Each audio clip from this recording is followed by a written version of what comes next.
Assalamualaikum warahmatullahi wabarakatuh. Perkenalkan, nama saya Kirana Putri Fauzara Sendria dengan NPM 189 dari kelas D.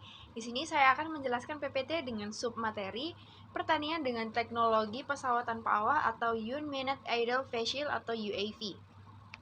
Pesawat tanpa awak merupakan jenis pesawat terbang yang dikendalikan oleh alat sistem kendali jarak jauh lewat gelombang radio. Dengan menggunakan UAV, data dapat diperoleh dengan biaya relatif rendah dalam waktu yang singkat dan juga aman dengan berbagai kondisi cuaca. UAV ini merupakan sistem berbasis elektromekanik yang dapat melakukan misi-misinya secara terprogram. Drone sendiri merupakan salah satu dari jenis UAV.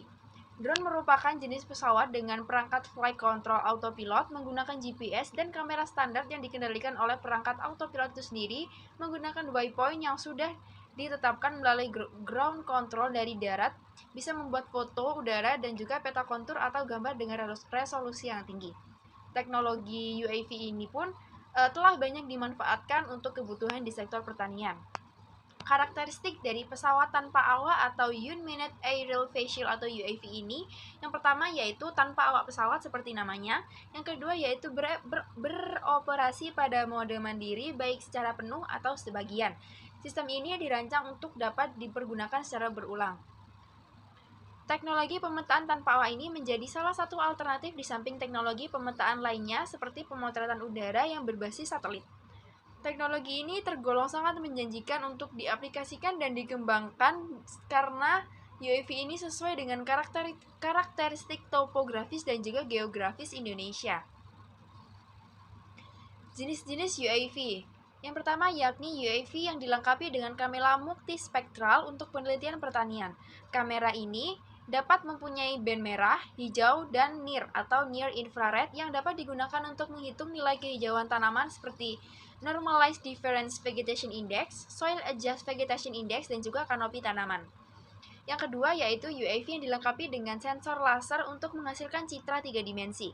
Sebagai pendukung pemetaan elevasi lahan dan digital elevation model, sensor laser ini berupa kamera super bersudut 4 super wide angle yang dirancang secara khusus dan dipasang di berbagai arah sumbu optik untuk dapat mengambil gambar dari 4 sudut pandang yang berbeda agar dapat menghasilkan gambar yang overplanning dan menghasilkan citra foto yang 3 dimensi.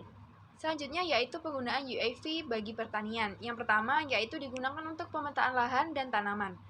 UAV dapat digunakan untuk pemetaan lahan dan mengidentifikasi jumlah dan umur tanaman. Kemampuan UAV ini digunakan untuk survei tanaman dan pemetaan meliputi pengambilan gambar secara otomatis dengan sensor dan juga kamera. Yang kedua yaitu penggunaan GPS-nya yang dapat menentukan titik-titik pengambilan gambar secara tepat. Pemetaan lahan dan tanaman ini dinilai lebih tepat, lebih presisi, dan juga lebih cepat. Yang selanjutnya yaitu UAV yang digunakan untuk penyiraman dan juga penyemprotan. UAV ini dapat melakukan penyemprotan secara lebih merata dan juga lebih mengurangi biaya. UAV ini dapat melakukan penyemprotan secara lebih merata dan tertakar dibandingkan dengan penyemprotan dengan menggunakan traktor atau secara manual, sekaligus juga dapat lebih mengurangi biaya.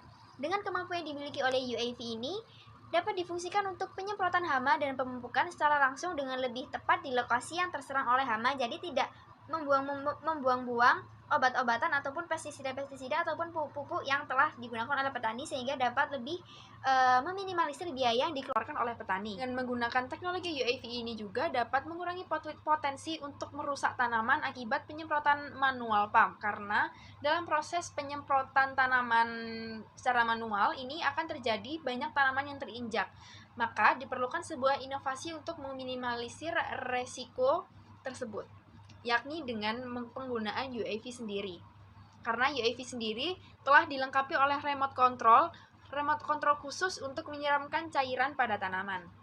Selanjutnya yaitu untuk monitoring kesehatan tanaman. Teknologi UAV ini dapat memungkinkan petani secara konstan memonitor tanaman dan ternak melalui citra di udara untuk dapat mengidentifikasi permasalahan yang tidak dapat dilihat secara langsung di ladang, seperti tingkat kandungan air pada tanaman, identifikasi hama yang melekat pada tanaman, dan juga tingkat kesehatan tanaman yang dapat dilihat dari tingkat kehijauan daun dengan menggunakan teknologi sinar inframerah.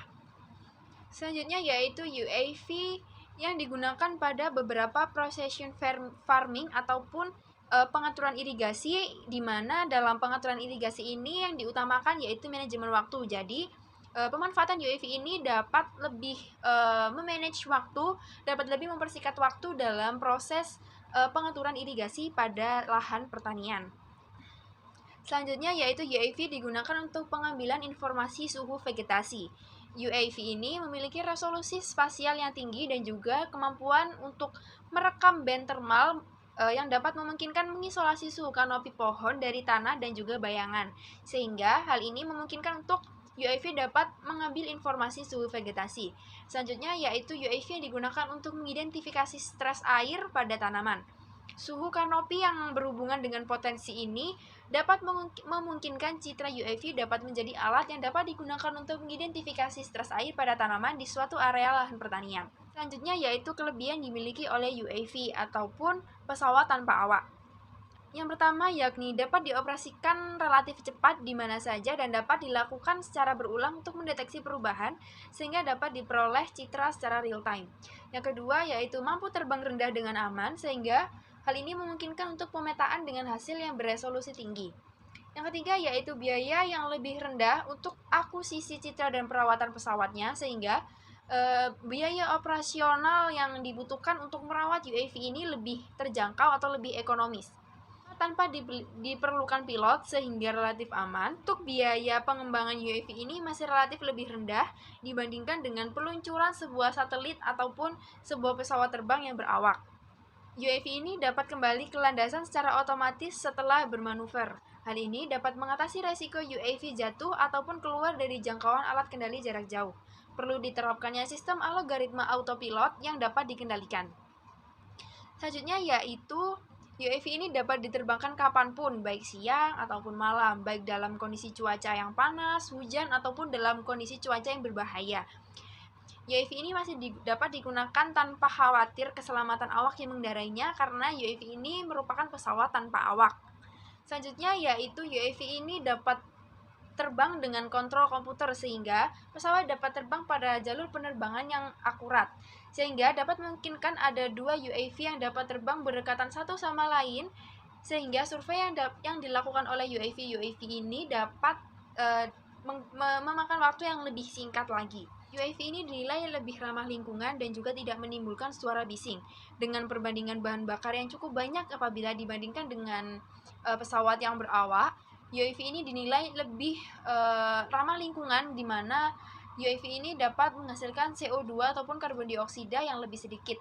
Selanjutnya yaitu kekurangan yang dimiliki oleh pesawat tanpa awak atau UAV ini. Yang pertama yang pastinya yaitu biaya investasi awal relatif mahal yang bergantung pada ukuran ataupun kompleksitas kemampuan dari UAV yang akan digunakan ini. Yang kedua yaitu persyaratan pelatihan dan peraturan untuk menerbangkan UAV di udara ini yang cukup rumit karena UAV ini dapat dikendalikan hanya oleh orang-orang yang mengerti teknologi dan juga benar-benar mempelajarinya dan juga tidak bisa dikendalikan oleh sembarang orang. Yang ketiga yaitu keterbatasan kemampuan sensor gambar yang mengakibatkan terjadi kemungkinan jika gambar yang diambil oleh UAV ini beresolusi yang rendah. Yang keempat yaitu pengelolaan dapat lebih sulit apabila stabilitas pesawat rendah dan juga penggunaan sensor yang rendah. Sekian yang dapat saya sampaikan, kurang lebihnya saya mohon maaf. Wassalamualaikum warahmatullahi wabarakatuh. Terima kasih.